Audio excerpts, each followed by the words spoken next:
ഈശ്വംസിഹായിക്ക് സ്തുതിയായിരിക്കട്ടെ. ക്രിസ്തുവിൽ എനിക്ക് എത്രയും സ്നേഹം നിറഞ്ഞ സഹോദരങ്ങളെ,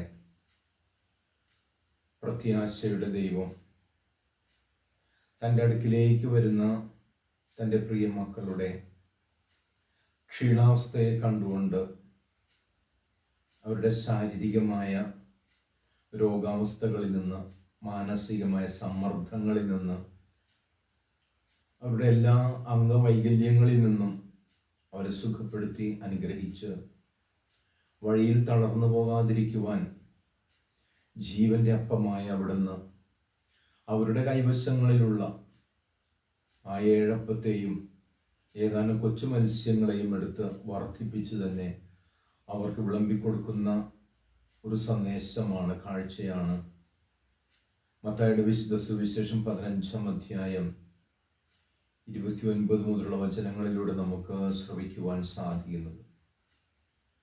അവൻ്റെ അടുക്കൽ എല്ലാം ഉണ്ട്, അവൻ്റെ കൈ നിറയെ സമ്പത്താണ്. അത് ധനമല്ല, മറിച്ച് അനുഗ്രഹത്തിൻ്റെ സമ്പത്ത്. അവൻ നമ്മെ വിളിച്ചിരിക്കുന്നത് ഈ സമ്പത്തിലേക്കാണ്, ഈ നിറവിലേക്കാണ്. ആകയാൽ ഇല്ലായ്മയിൽ നിന്ന് സകലതും രൂപപ്പെടുത്തുന്ന അവിടുന്ന് നമ്മളുടെ ഉണ്മയെ അവിടുന്ന് ഏറ്റെടുത്തുകൊണ്ട് നമുക്ക് സമൃദ്ധി നൽകുകയാണ്. എനിക്ക് ഈ ജനത്തോട് അനുകമ്പ തോന്നുന്നു. ഇവർ 3 ദിവസമായി എന്നോടുകൂടെയാണ്. ഇവരെ ഞാൻ വിട്ടയച്ചാൽ ഇവർ വഴിയിൽ തളർന്നു പോകാനിടയുണ്ട്.